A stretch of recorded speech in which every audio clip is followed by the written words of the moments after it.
Second hour. We have with the Canada-Tibet Committee, we have Sherap Therchin, Executive Director. And let me start by apologizing to each and every one of you because I seem to have a problem with names today. We have with the Uyghur Rights Advocacy Project, Mehmet Tohti, Executive Director. And we have with the World Sikh Organization of Canada, we have Balpreet Singh, Legal Counsel, and he is joining us by video conference. So I will now invite Mr. Therchin to make an opening statement of up to 5 minutes. Please go ahead, sir. Thank you, Chair and committee members. I deeply appreciate this opportunity to speak with you today on the important matter of countering foreign interference. And I would like to thank everyone involved for taking this matter seriously and for the detailed process to develop countering measures. I would like to focus my presentation on the Part 1 of the Bill C-70 with reference to the review of the bill by Sarah Take and Hannah Taylor.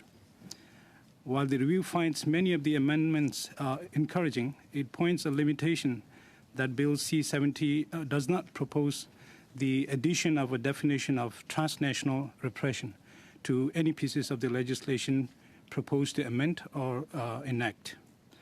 Defining transnational repression is essential to recognize and address the specific tactics used by the foreign states to silence dissent among diaspora communities. This repression can take various forms, including harassment, surveillance, threats, coercion, physical violence. Authoritarian states such as the People's Republic of China routinely use these tactics to control dissent and opposition beyond their borders. The PRC's transnational repression is a well-documented phenomenon affecting several groups, including the Tibetan diaspora. The Chinese Communist Party employs various methods to exert control and suppress Tibetan activism and identity worldwide. I would like to describe some of the key tactics here. One, surveillance and intimidation. The CCP gathers personal information on exiled Tibetans through cyber attacks, spyware, and by questioning relatives inside Tibet. This information is used to intimidate and coerce Tibetans abroad, often through direct threats or by harming their families back home. Number two, coercion by proxy. The Chinese authorities frequently threaten or harm relatives of the exiled Tibetans in Tibet to exert control over the diaspora. This method ensures that exiled activists are silenced or forced to conform to the CCP's demands out of fear for their loved ones. Three, infiltration and disinformation. The CCP infiltrates the Tibetan diaspora communities and organizations using spies and co-opted individuals to sow distrust, spread disinformation, and undermine solidarity networks. These activities severely disrupt the community's ability to organize and advocate for Tibetan rights. Four, economic and social coercion. Tibetan exiles often face economic and social pressure from the CCP, including blackmail and efforts to sabotage their livelihoods. Such tactics aim to destabilize the diaspora and reduce its capacity to support the Tibetan cause. Five, the need for a clear definition in the Bill C-70.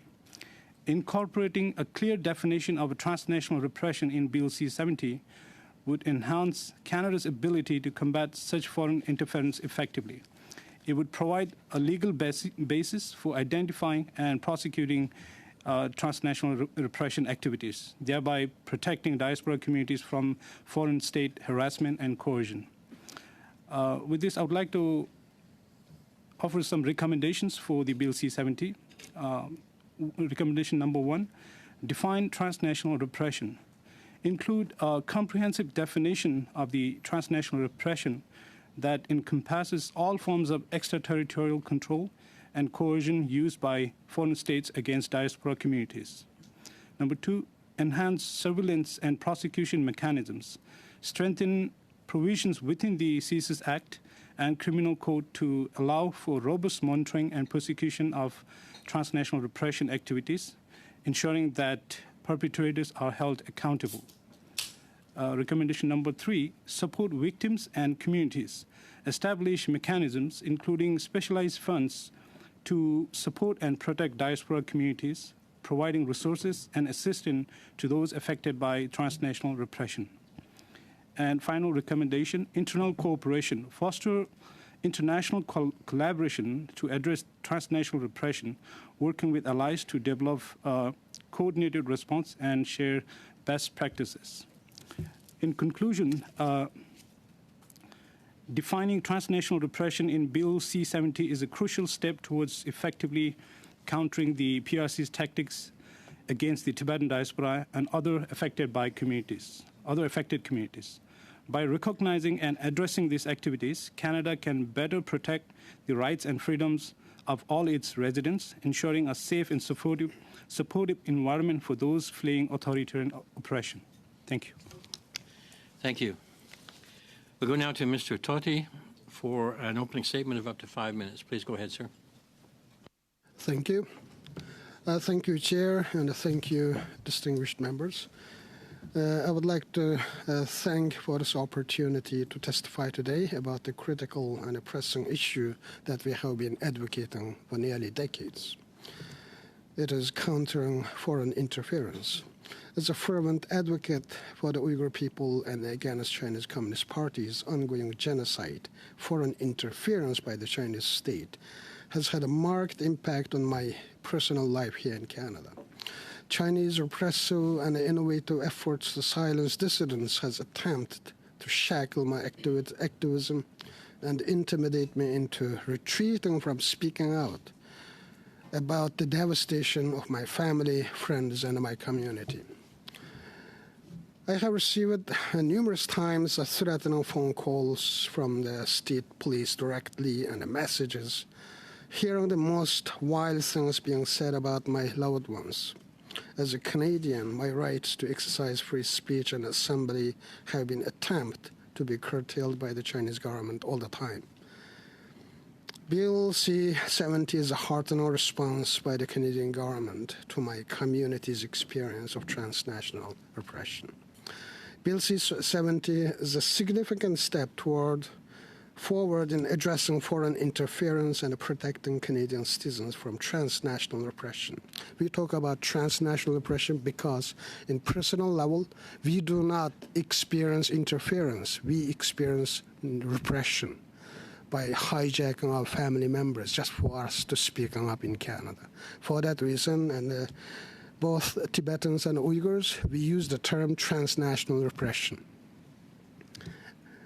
As a human rights defender, I do believe that the broader application and the coverage of the certain acts of transnational oppressions against human rights activists afforded by the proposed amendments in the Bill C-70 will allow for greater protection of full and uninhibited exercise of our democratic rights in Canada.